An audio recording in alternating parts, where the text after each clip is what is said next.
আসসালামু আলাইকুম। বর্ষায় নাও আর শুকনায় পাও, এরই নাম হাওর, এরই নাম মধ্যনগর।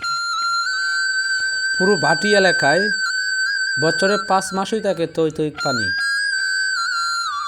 এ সময় যাতায়াতের একমাত্র অবলম্বন হলো মোটর সাইকেল।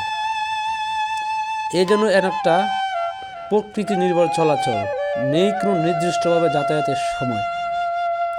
যাই হোক বন্ধুরা, আজ আপনাদের দেখাবো প্রত্যন্ত হাওর অঞ্চলে কীভাবে কৃষিকাজ করা হয়।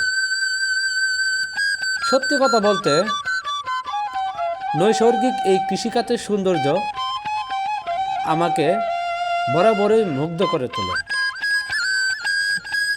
আমাদের এই হাওর অঞ্চলে বেশিরভাগই কৃষির উপর নির্ভরশীল।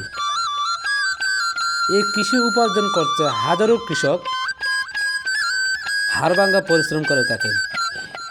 যারা আমরা গ্রামে থাকি শুধু তারাই বুঝি কতটুকু পরিশ্রম করে থাকেন একজন কৃষক। প্রচণ্ড ঠান্ডা ও গরমকে উপেক্ষা করে সোনার ফসল ফলিয়ে থাকেন একজন কৃষক। হাজারো চেষ্টা ও কষ্ট করে ফসল ফলানোর ফলে আমরা শান্তিতে দুমুঠো ভাত খেতে পারছি। তবে সব কিছুই আল্লাহর দেওয়ার নিয়ামত, কিন্তু একজন কৃষককেও ছোটো করে দেখা চলবে না।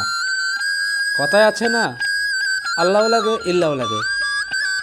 আপনাকেও কিছু করতে হবে আর আল্লাহর সহায়তা থাকতে হবে। শুধু শিক্ষিত ও চাকরিজীবী হলেই দেশে আয় বা উন্নতি করা যায় না।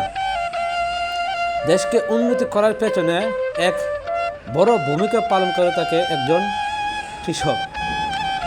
তাই আমরা যেমন একজন শিক্ষিত বা চাকরিজীবী লোককে সম্মানের চোখে দেখি, ঠিক তেমনি একজন কৃষককেও সম্মানের চোখে দেখা উচিত।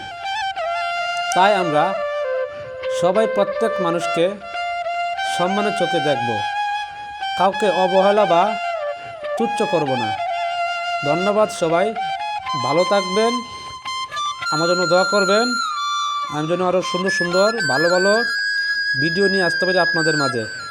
ধন্যবাদ। আসসালামু আলাইকুম।